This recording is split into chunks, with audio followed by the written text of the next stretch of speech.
बिस्मिल्लाहिर्रहमानिर्रहीम। अस्सलाम वालेकुम स्टूडेंट्स, मैं हूं हसन फरीद, आपका फिजिक्स टीचर। स्टूडेंट्स, आज हम लोग डिस्कस करेंगे एटॉमिक स्पेक्ट्रम ऑफ हाइड्रोजन। इससे पहले हम लोगों ने डिस्कस किया था कि स्पेक्ट्रम क्या होता है और उसकी इंपॉर्टेंस क्या है और उसकी एप्लीकेशन भी डिस्कस की थी। तो स्टूडेंट्स, आज का लेक्चर समझने से पहले आपको प्रीवियस लेक्चर जो है वो लाजमी आना चाहिए। तो आइए स्टूडेंट्स, स्टार्ट करते हैं आज का लेक्चर। स्टूडेंट्स, अगर फिर भी आप लोगों ने प्रीवियस लेक्चर नहीं देखा तो मैं आपको 2 मिनट में लास्ट लेक्चर का जो खुलासा है, जो समरी है, वो बता देता हूं। लास्ट में हम लोगों ने डिस्कस किया था स्पेक्ट्रम क्या होता है। स्टूडेंट्स, जरा इमेजिन करें कि मेरे पास एक सोर्स ऑफ लाइट है और उस सोर्स से एक वाइट लाइट की बीम आपको यहां पर नजर आ रही है। दिखने में ऐसा लग रहा है कि यहां पर एक रंग क्योंकि मुझे नजर आ रहा है, एक कलर नजर आ रहा है, तो इसका मतलब ये सारी एक ही किस्म की वेवलेंथ्स हैं। लेकिन जब मैंने इसके रास्ते में प्रिज्म रखा तो प्रिज्म ने हमारे पास इस बीम में से डिफरेंट कलर्स को डिस्पर्स कर दिया और हमारे पास स्क्रीन के ऊपर यह पैटर्न बना। और इस पैटर्न को देखकर हमें अंदाजा आया कि वो बीम जिसको मैं एक ही वेव समझ रहा था सारी की सारी, एक्चुअली तो उसके अंदर बहुत सी वेव्स हैं, डिफरेंट वेवलेंथ्स की वेव्स हैं। यही वजह है कि स्क्रीन पर वो डिफरेंट पॉइंट्स पर आ रही हैं। ये जो आप देख रहे हैं, ये डिफरेंट कलर्स बड़े मशहूर हैं। इनमें वॉयलेट है, इंडिगो है, ब्लू है, ग्रीन है, येलो है, ऑरेंज है और रेड है। इसे हम कह देते हैं वेबगायर। तो हमारे पास ये जो वॉयलेट, इंडिगो, ये सारा पैटर्न आया है, ये हमें बता रहा है कि हमारी जो व्हाइट लाइट है एक्चुअली में वो एक वेवलेंथ नहीं बल्कि बहुत सी वेवलेंथ से मिलकर बनी होती है। स्टूडेंट्स, याद रखिएगा, इस स्पेक्ट्रम को हम कॉन्टिन्यूअस स्पेक्ट्रम कहते हैं क्योंकि इसमें आपको सारी वेवलेंथ्स मिल रही हैं। नाउ स्टूडेंट्स, जरा तवज्जो कीजिए। आप लोग जानते हैं कि कुछ ऐसी वेव्स भी होती हैं जो हम आम आंख से नहीं देख सकते। मिसाल के तौर पर इंफ्रारेड, मिसाल के तौर पर अल्ट्रावायलेट। तो अगर इंफ्रारेड और अल्ट्रावायलेट भी थी इसके अंदर तो वो भी प्रिज्म में से गुजरने के बाद बेंड हुई होंगी, लेकिन क्योंकि मैं आम आंख से देख नहीं सकता तो वो मुझे नजर नहीं आ रही। इसलिए मुझे इस स्क्रीन की बजाय कोई ऐसी स्क्रीन लगानी चाहिए जिस पर जो इंफ्रारेड या अल्ट्रावायलेट लाइट भी अगर फॉल करे तो वो अपना इंप्रेशन दे, ताकि मुझे पता चले कि इसके अंदर इंफ्रारेड भी है, अल्ट्रावायलेट भी है।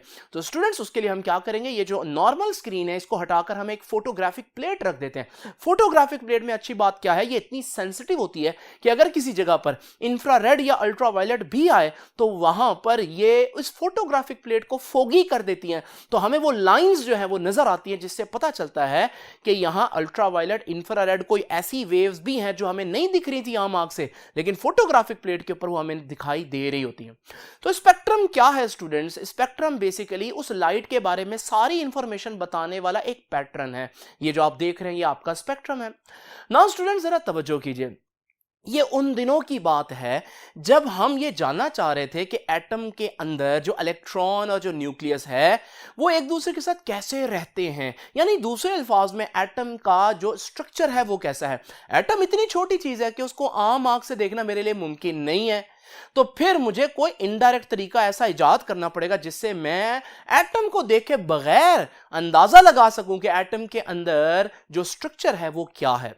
इसका एक तरीका यह है कि क्यों ना बिल्कुल इसी तरह से जैसे मैंने आपको समझाया, किसी एटम के सैंपल से निकलने वाली रोशनी को देखा जाए और उस रोशनी को जब हम प्रिज्म में से पास करेंगे, उसका स्पेक्ट्रम देखेंगे, तो उसके स्पेक्ट्रम से हमें आइडिया होगा कि एटम कौन कौन सी वेव्स एमिट कर रहा है। और इस पैटर्न को देखकर हम कोई थ्योरी डेवलप कर सकते हैं कि एटम का जो स्ट्रक्चर है वो कैसा होता है। स्टूडेंट्स, हमारी प्रिडिक्शन क्या है? अब देखें, अभी व्हाइट लाइट आपको मालूम है प्रिज्म में से गुजरने के बाद एक कॉन्टिन्यूअस स्पेक्ट्रम देती है।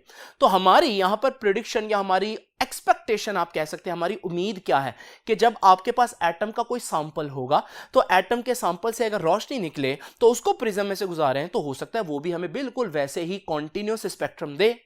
तो ये हमारा एटम के स्पेक्ट्रम के बारे में हमारी उम्मीद है बेसिकली। नाउ स्टूडेंट्स, अगर एक मिसाल के तौर पर वो ऐसा करे तो इसका मतलब क्या है? इसका मतलब ये है कि वो जो सैंपल के अंदर मौजूद एटम है, वो एटम्स जो हैं उसमें इलेक्ट्रॉन न्यूक्लियस के गिर्द इस तरह से घूम रहा है कि वो आहिस्ता आहिस्ता उसके करीब आ रहा है, जिसकी वजह से उसकी एनर्जी कम होती जा रही है और वो एनर्जी एमिट करता जा रहा है। जब वो आहिस्ता आहिस्ता करीब आएगा तो वो सारी वेवलेंथ एमिट करेगा, और जब वो सारी वेवलेंथ एमिट करेगा तो हमारा जो स्पेक्ट्रम स्पेक्ट्रम है वो कुछ इस तरह से कॉन्टिन्यूअस स्पेक्ट्रम बनेगा। ये हमारी एक्सपेक्टेशंस हैं, क्योंकि हम व्हाइट लाइट का स्पेक्ट्रम देखते हैं तो उसमें सारी वेवलेंथ मौजूद होती है, तो हमें लगा शायद एटम के अंदर भी ऐसा होता हो। मैं ये नहीं कह रहा कि ऐसा ही हुआ, मैं सिर्फ आपको बता रहा हूं कि ये भी एक ऑप्शन है, ये भी एक पॉसिबिलिटी है। नाउ स्टूडेंट्स, ये पॉसिबिलिटी ठीक है या नहीं, ये चेक करने के लिए तो हमें एक्सपेरिमेंट करना पड़ेगा। तो आइए स्टूडेंट्स, इस एक्सपेरिमेंट के लिए फिर हमें कोई ना कोई किसी चीज का सैंपल लेना पड़ेगा। अब सबसे सिंपल हमारे पास एटम हाइड्रोजन है, तो हम हाइड्रोजन गैस का एक सैंपल लेते हैं इस ट्यूब के अंदर। नाउ स्टूडेंट्स, जरा तवज्जो कीजिए, इससे लाइट निकलेगी तो हमें कोई इंफॉर्मेशन पता चलेगी एटम्स के बारे में, लेकिन इससे लाइट कब निकलेगी? अभी तो सारे एटम्स ग्राउंड स्टेट में हैं। ग्राउंड स्टेट का मतलब उनकी एनर्जी बहुत कम है। लाइट तो तब निकलती है जब कोई चीज एक्साइटेड स्टेट से ग्राउंड में आए। तो फिर हमें क्या करना पड़ेगा? पहले इस सैंपल को एक्साइट करना पड़ेगा। स्टूडेंट्स, उसके लिए हमें क्या करना पड़ेगा? उसके लिए हमें इस डिस्चार्ज ट्यूब को बहुत हाई वोल्टेज अप्लाई करनी पड़ेगी ताकि इसमें से बहुत हाई करंट पास करे। और फिर जब हमने देखा ये एक्साइट हुआ हाइड्रोजन एटम का सैंपल, तो फिर उसके बाद ये दोबारा से डी एक्साइट होगा, कूल डाउन होगा। जब ये कूल डाउन होगा, अब इसने एमिट की लाइट, और हमने देखा वो लाइट जो है वो ब्लूइश से कलर की थी। अब ये जो ब्लू कलर की बीम आ रही है, मैंने इसके सामने रखना है प्रिज्म, ताकि मुझे पता चले कि इसके अंदर कौन कौन सी वेवलेंथ है। याद रखिएगा मेरी एक्सपेक्टेशंस क्या हैं।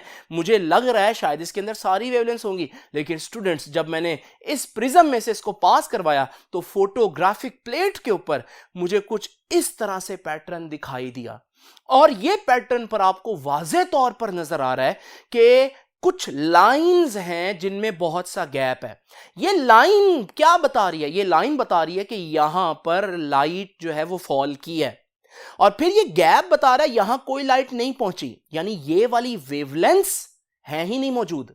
हाइड्रोजन ने ये वेवलेंथ एमिट नहीं की, फिर ये वेवलेंथ एमिट की है, फिर अगला गैप बता रहा है ये सारी वेवलेंथ एमिट नहीं की, फिर ये वाली वेवलेंथ एमिट की है। इसका मतलब क्या है? क्या हाइड्रोजन ने व्हाइट लाइट की तरह सारी वेवलेंथ हमें दी? क्या कॉन्टिन्यूअस स्पेक्ट्रम हमें दिया? बिल्कुल नहीं स्टूडेंट्स, बल्कि ये क्लियरली नजर आ रहा है कि हमारे पास स्पेक्ट्रम के ऊपर बहुत सा गैप है और चंद लाइनें हैं, यानी कि ये एक कॉन्टिन्यूअस स्पेक्ट्रम नहीं है।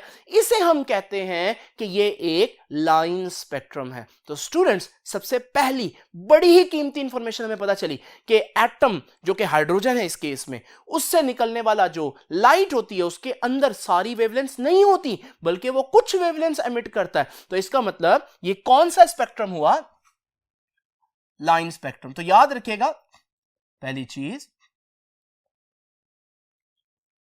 Atomic spectrum is line spectrum. तो एटॉमिक स्पेक्ट्रम जो है वो लाइन स्पेक्ट्रम है। नाउ स्टूडेंट्स, अगली चीज जरा देखते हैं। यहां पर स्टूडेंट्स, स्पेक्ट्रम के ऊपर कुछ लाइंस की मौजूदगी ये बता रही है कि हमारे पास सारी वेवलेंथ्स जो हैं उस सोर्स से एमिट नहीं हुई। ये जो लाइंस हैं इन्हें हम कहते हैं स्पेक्ट्रल लाइंस। नाउ स्टूडेंट्स, एक और इंपॉर्टेंट बात यहां पर जो हमें देखनी है वो ये देखनी है कि इस इंफॉर्मेशन से अब हमें क्या पता चल रहा है, क्या आइडिया हो रहा है हमें। क्योंकि पहले मैंने उम्मीद ये लगाई हुई थी कि अगर मेरे पास स्पेक्ट्रम इस तरह का आया, यानी कि कॉन्टिन्यूअस स्पेक्ट्रम आया, तो इसका मतलब ये होगा कि ये इस वजह से बना है कि सैंपल में मौजूद एटम्स के अंदर जो इलेक्ट्रॉन्स हैं वो कॉन्टिन्यूअसली एनर्जी रिलीज करते हुए न्यूक्लियस के करीब आ रहे हैं, और इस वजह से वो सारी वेवलेंथ एमिट करते हैं, और हमारे पास प्रिज्म के गुजरने के बाद ये कॉन्टिन्यूअस स्पेक्ट्रम बनता है जिसमें सारी वेवलेंथ मौजूद हैं।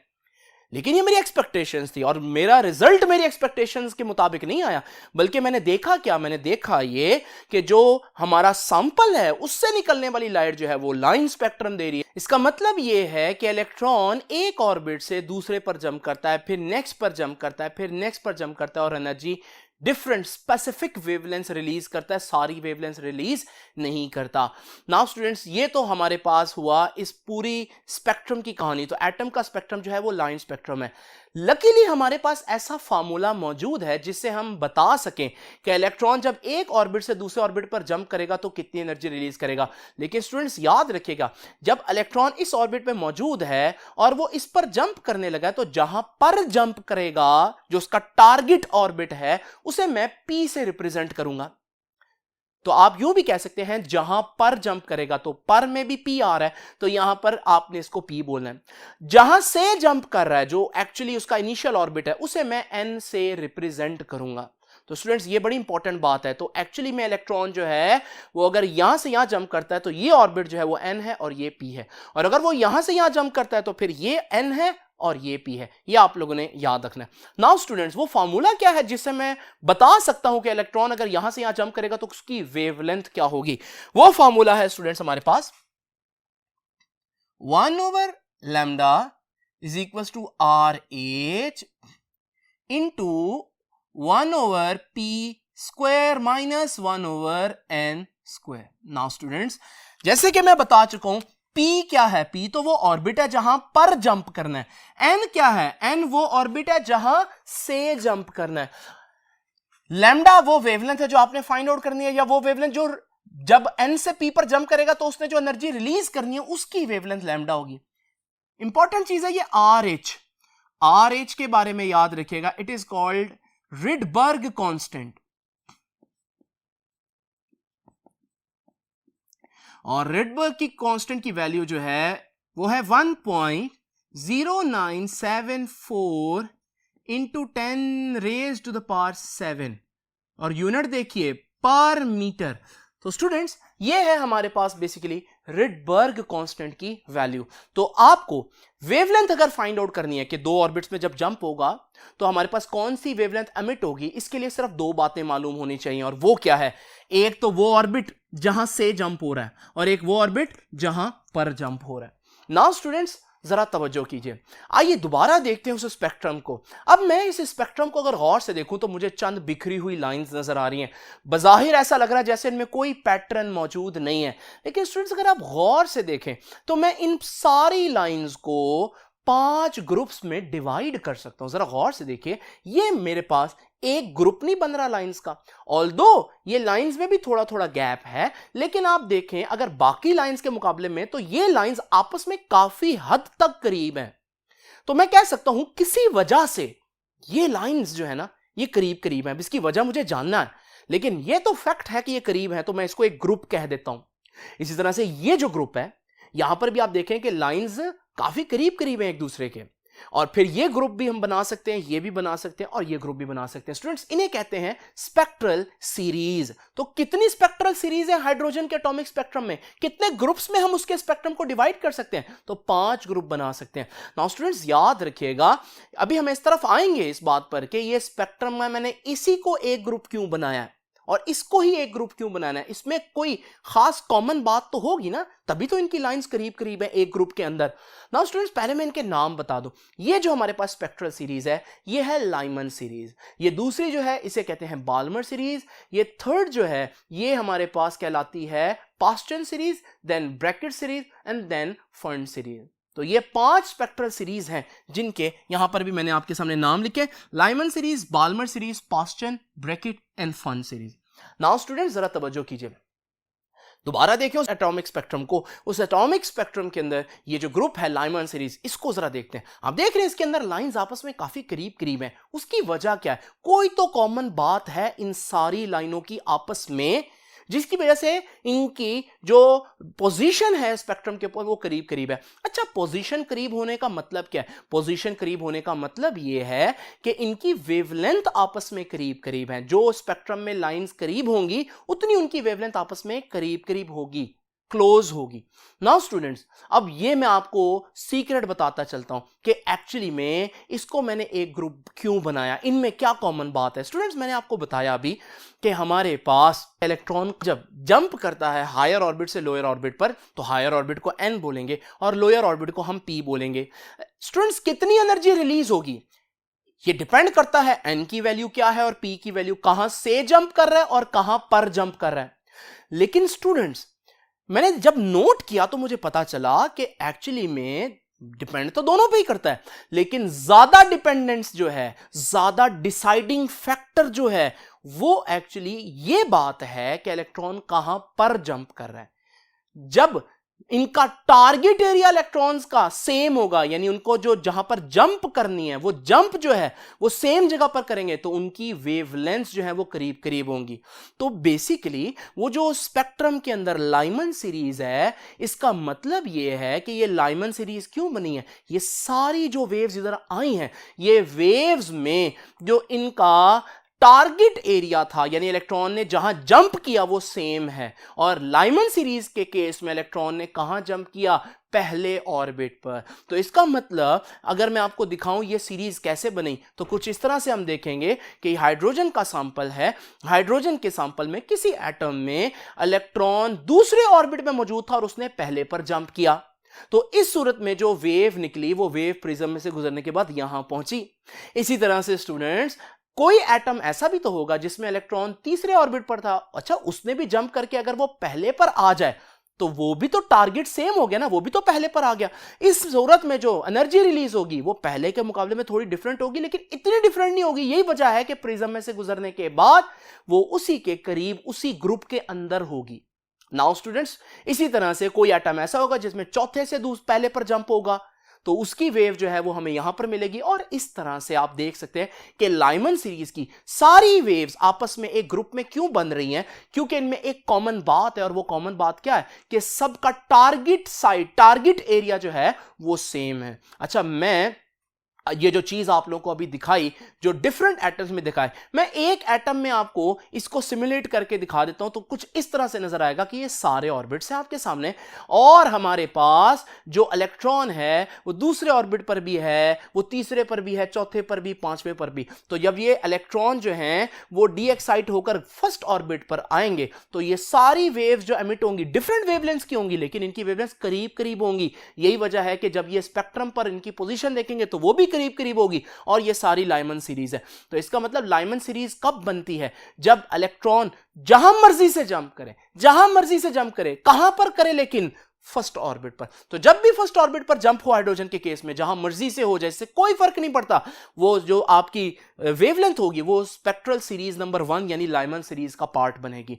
स्टूडेंट्स, ये जो मैंने अभी आपके सामने बहुत से इलेक्ट्रॉन इकट्ठे फॉल करवाए, ये बेसिकली सिर्फ आपको अंडरस्टैंड करवाने के लिए मैंने यहां पर बनाया। एक्चुअली में आपको पता है हाइड्रोजन के अंदर एक इलेक्ट्रॉन ही होता है। तो स्टूडेंट्स, यहां से हमें यह सीक्रेट पता चला कि लाइमन सीरीज क्यों बन रही है। तो क्या है लाइमन सीरीज का सीक्रेट, कब आएगी ये वेवलेंथ लाइमन सीरीज की, तब आएगी जब इलेक्ट्रॉन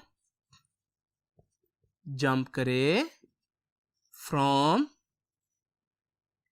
एनी ऑर्बिट, कहीं से भी जंप करे, लेकिन करे कहां, to first orbit.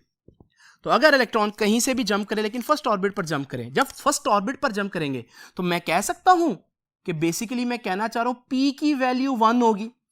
Students, P क्या है, वो ऑर्बिट जहां पर जंप कर रहा है इलेक्ट्रॉन, और वो ऑर्बिट जहां पर जंप कर रहा है वो तो फर्स्ट ऑर्बिट है, तो पी की वैल्यू 1 होगी। अच्छा, अगर पी की वैल्यू 1 हो तो स्टूडेंट्स, मैं ये पी की वैल्यू 1 अगर इस फार्मूला में पुट करूं तो देखिए फार्मूला क्या बन जाएगा, 1/λ is equal to R H as it is रहेगा, इंटू 1/, पी का स्क्वायर, और पी कितना है 1 है, तो 1/1 स्क्वायर माइनस 1/n स्क्वायर। तो स्टूडेंट्स, ये है हमारे पास वो सारी वेवलेंथ्स जो स्पेक्ट्रल सीरीज नंबर 1 यानी कि लाइमन सीरीज का पार्ट है। स्टूडेंट्स, एक और बात हम लोगों ने देखी कि इस पूरे ग्रुप के अंदर एक और कॉमन बात भी थी, ये सारी वो वेवलेंथ्स हैं जो आम आंख से नजर नहीं आती, ये अल्ट्रा वायलेट हैं, यानी कि ये जो स्पेक्ट्रम बनेगा ये अल्ट्रा वायलेट स्पेक्ट्रम का पार्ट होगा। तो लाइमन सीरीज जो है वो अल्ट्रा वायलेट स्पेक्ट्रम में फॉल करेगी। तो यही लिख देता हूं, तो Lyman series falls in UV, यानी ये सारी वेवलेंथ्स आपको फोटोग्राफिक प्लेट पर नजर आएंगी, लेकिन आम आंख से आपको वहां पर कुछ भी नजर नहीं आएगा। नाउ स्टूडेंट, जरा तवज्जो कीजिए, अब हम देखते हैं बाल्मर सीरीज क्या है। जैसे मैंने आप लोगों को बताया कि स्पेक्ट्रल सीरीज में ये जो आपके पास लाइंस है ये करीब करीब है, तो मैंने इसको भी एक ग्रुप बना दिया, इस ग्रुप को मैंने बाल्मर सीरीज बोला। और स्टूडेंट्स, अगर ये लाइंस करीब करीब हैं तो इसका मतलब इनकी वेवलेंथ भी आपस में करीब करीब है। यानी इनकी वेवलेंथ या इनकी एनर्जीज की वैल्यूज आपस में बहुत ज्यादा फर्क नहीं रखती, तो कोई तो कॉमन बात होगी। जब मैंने इसकी खोज लगाई तो इसका मुझे पता यह चला कि यहां पर कॉमन बात यह है कि सारे इलेक्ट्रॉन जो हैं जहां मर्जी से जंप करें लेकिन सेकंड पर जंप करेंगे। तो इसका मतलब स्टूडेंट्स हम इसको भी यूं इमेजिन कर सकते हैं कि आप बहुत से ऑर्बिट्स इमेजिन करें और हर ऑर्बिट पर इलेक्ट्रॉन इमेजिन कर लें, थर्ड पर, फोर्थ पर, फिफ्थ पर, सिक्स पर, और टारगेट ऑर्बिट इस दफा जहां लैंड करना इलेक्ट्रॉन ने सारे जहां मर्जी हो, लेकिन लैंड कहां पर करेगा? सेकंड ऑर्बिट पर। इस सूरत में जब ये सारे ऑर्बिट से इलेक्ट्रॉन जो है वो सेकंड ऑर्बिट पर आएंगे तो आप देखिएगा कि एनर्जीज रिलीज होंगी, थोड़ा थोड़ा फर्क होगा उनमें आपस में, लेकिन इतना फर्क नहीं होगा जिसकी वजह से आपके पास प्रिज्म में से गुजरने के बाद इनका स्पेक्ट्रम के ऊपर पोजीशन भी आपस में काफी करीब करीब होगी। तो क्या कॉमन बात है इस पूरी सीरीज के अंदर मौजूद वेवलेंथ की? इन सारी बातों में कॉमन बात यह है कि इलेक्ट्रॉन जहां मर्जी से जंप करे, कहां जंप करेगा? सेकंड पर जंप करेगा। बाल्मर सीरीज में कहां इलेक्ट्रॉन जंप कर रहा है? Electron jumps from any orbit, कहीं से भी जंप करे, बट करे कहां पर? To second orbit. तो यानी कि आसान अल्फाज में मैं कह सकता हूं टारगेट ऑर्बिट कौन है? सेकंड। जहां पर जंप कर रहा है सेकंड है, तो पी की वैल्यू 2 पुट करेंगे, और जब मैं यहां पी की वैल्यू 2 पुट करूंगा तो आप खुद ही हिसाब लगा लीजिए, फार्मूला क्या बनेगा? 1/λ is equal to RH into P की जगह 2 आ जाएगा तो 2 का स्क्वायर 4, मैं 2 का स्क्वायर ही लिख देता हूं, डिवाइडेड बाय 1/n स्क्वायर। तो स्टूडेंट्स ये है बाल्मर सीरीज। अब स्टूडेंट्स जब हमने देखा ये जो बाल्मर सीरीज थी ये विजिबल रीजन में फॉल कर रही थी, यानी कि बाल्मर सीरीज जो है वो हमें दिखाई देती है। तो यानी कि बाल्मर सीरीज के लिए मैं कह सकता हूं कि it falls in visible region. Visible में रेड भी हो सकती है, ग्रीन भी हो सकती है, लेकिन वो विजिबल के अंदर ही मौजूद होगी। नाउ स्टूडेंट्स जरा तवज्जो कीजिए, ये विजिबल सीरीज बाल्मर सीरीज जो है वो सेकंड नंबर पर है। बच्चे ये समझते हैं कि हमारे पास क्योंकि ये सेकंड नंबर पर है तो सबसे पहले ये डिस्कवर हुई होगी, उसके बाद ये। नहीं स्टूडेंट्स, देखिए अल्ट्रावायलेट तो नजर नहीं ना आती, अल्ट्रावायलेट वाली जो सीरीज है ये बाद में डिस्कवर हुई। एक्चुअली में बाल्मर सीरीज इन पांचों में से सबसे पहले जो है वो डिस्कवर हुई थी, ये बात भी याद रखनी है। ना स्टूडेंट्स अब आपको थोड़ा आइडिया होगा कि पास्टन सीरीज में क्या होगा। तो स्पेक्ट्रल में हमारे पास ये जो पोर्शन आप देख रहे हैं ये बेसिकली पास्टन सीरीज का मैंने ये ग्रुप कर दिया। अब जरा देखिए इस ग्रुप में भी आपको कोई कॉमन बात मिलेगी, और वो कॉमन बात ये है कि टारगेट जो ऑर्बिट है जहां पर जंप करना इलेक्ट्रॉन वो हमारे पास थर्ड ऑर्बिट है। तो अब इमेजिन करते हैं ये थर्ड ऑर्बिट है और इससे ऊपर भी बहुत से ऑर्बिट्स आपको नजर आ रहे हैं और इलेक्ट्रॉन हर ऑर्बिट पर मौजूद है। अगर ये सारे इलेक्ट्रॉन चाहे वो जहां मर्जी से जंप करें लेकिन थर्ड पर जंप करें, तो अब ये जो वेवलेंथ्स एमिट करेंगे वो प्रिज्म में से गुजरने के बाद इस ग्रुप में यानी कि पास्टन सीरीज का पार्ट बनेगी स्पेक्ट्रम में, ये जो आपको नजर आ रहे हैं। तो स्टूडेंट्स पास्टन सीरीज जो है वो कैसे बनती है? व्हेन इलेक्ट्रॉन जंप्स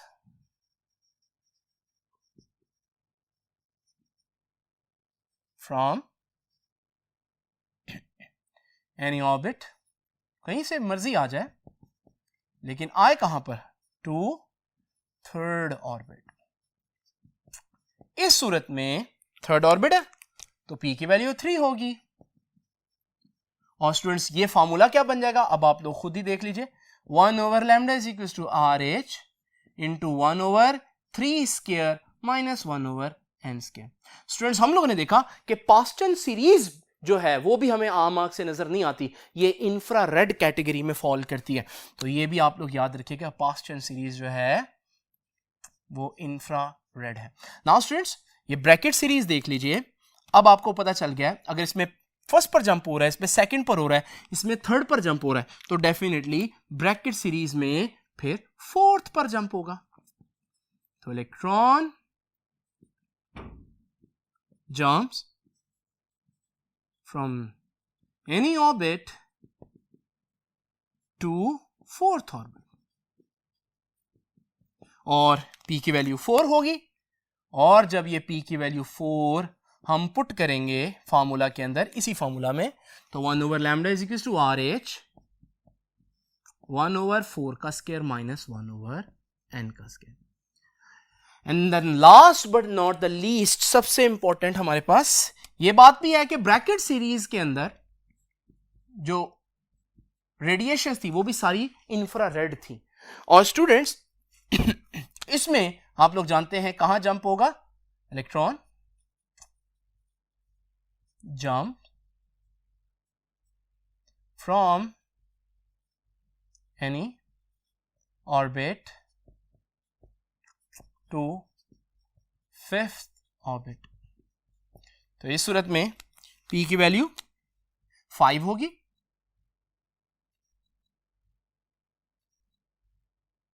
और 1 over lambda is equal to RH into 1 over 5 square minus 1 over n square. Now students ये तो हमें इन पांचों स्पेक्ट्रल सीरीज के बारे में इंफॉर्मेशन मिल गई। अब यहां पर अगर मैं सारी जो स्पेक्ट्रल सीरीज हैं उनको आपस में कंपेयर करूं, यानी इसको इससे कंपेयर करूं, तो आप लोग देखेंगे कि ये अल्ट्रावायलेट है। यानी इस केस में मैं कह सकता हूं लाइमन सीरीज जो है वो मोस्ट एनर्जेटिक है, मोस्ट एनर्जेटिक। इनकी एनर्जी इन सारी वेवलेंथ में से सबसे स्ट्रांग होगी अल्ट्रावायलेट की, और जब वो एनर्जेटिक ज्यादा होंगी तो उनकी फ्रीक्वेंसी भी ज्यादा होगी। तो इनमें लाइमन सीरीज की एनर्जी, लाइमन सीरीज की फ्रीक्वेंसी सबसे ज्यादा होगी, लेकिन लाइमन सीरीज की वेवलेंथ सबसे शॉर्टर होगी, क्योंकि हम लोगों ने ये पढ़ा हुआ है कि एनर्जी और फ्रीक्वेंसी का वेवलेंथ के साथ इनवर्स रिलेशन है। नाउ स्टूडेंट्स ये बात तो आपको पता चल गई। अगर मैं देखूं ये हमारे पास अल्ट्रावायलेट है, विजिबल है, फिर इंफ्रारेड है, ये भी इंफ्रारेड है, फंड सीरीज जो है वो भी इंफ्रारेड ही है। याद रखिएगा इन पांचों में सबसे कम वेवलेंथ जो है, सबसे कम एनर्जी जो है वो फंड सीरीज की होगी। तो इसकी एनर्जी सबसे कम, फ्रीक्वेंसी सबसे कम, तो वेवलेंथ सबसे ज्यादा होगी। तो स्टूडेंट्स ये तो हो गया स्पेक्ट्रल सीरीज का आपस में कंपैरिजन। अभी मैं एक बात कहने लगा हूं, इसको जरा ध्यान से सुनिए। देखें ये जो ऑर्डर मैंने आपके सामने लिखा है, ये सबसे ज्यादा एनर्जी वाली वेव्स हैं, उसके बाद इनकी एनर्जी आती है, उसके बाद इनकी एनर्जी, फिर इनकी एनर्जी और इसकी एनर्जी। नाउ स्टूडेंट्स जरा देखिए, बाल्मर सीरीज कोई एक वेवलेंथ थोड़ी ना है। बाल्मर सीरीज तो स्पेक्ट्रम के ऊपर वेवलेंथ का पूरा एक ग्रुप है। ये लाइंस का जो ग्रुप है ये बता रहा है कि बहुत सी वेवलेंथ्स बाल्मर की सीरीज के अंदर हैं, लेकिन वो सारी विजिबल हैं।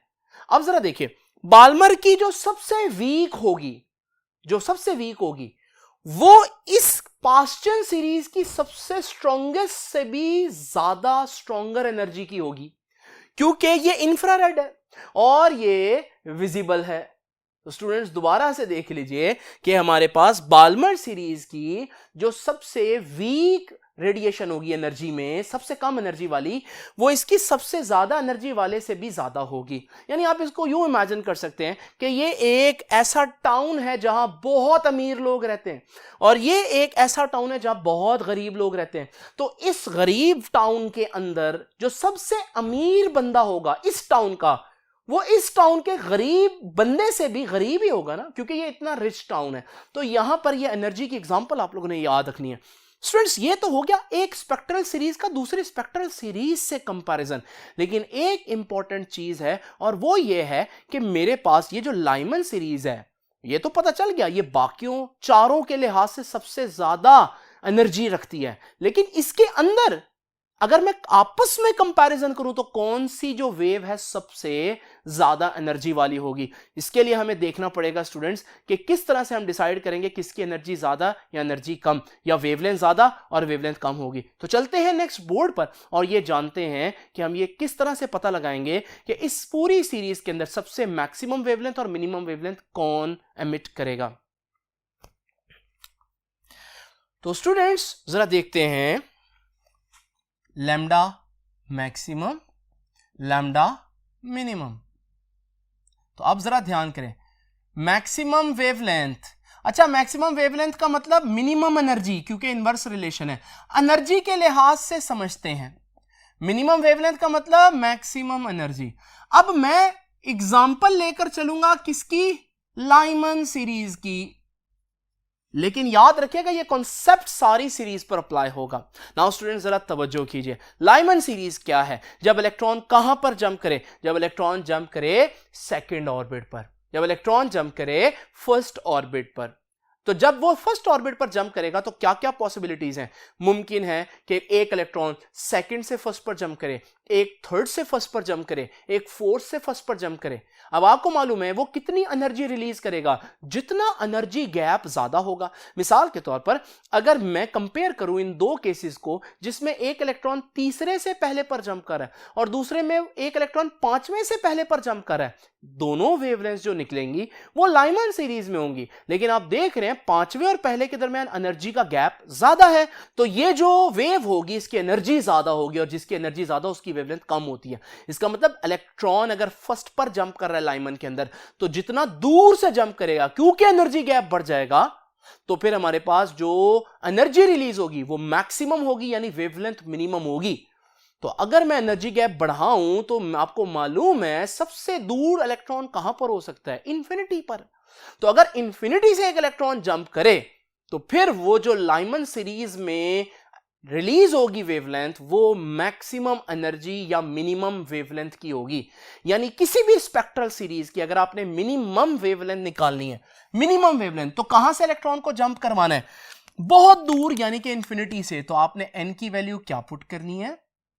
इंफिनिटी पुट करनी है।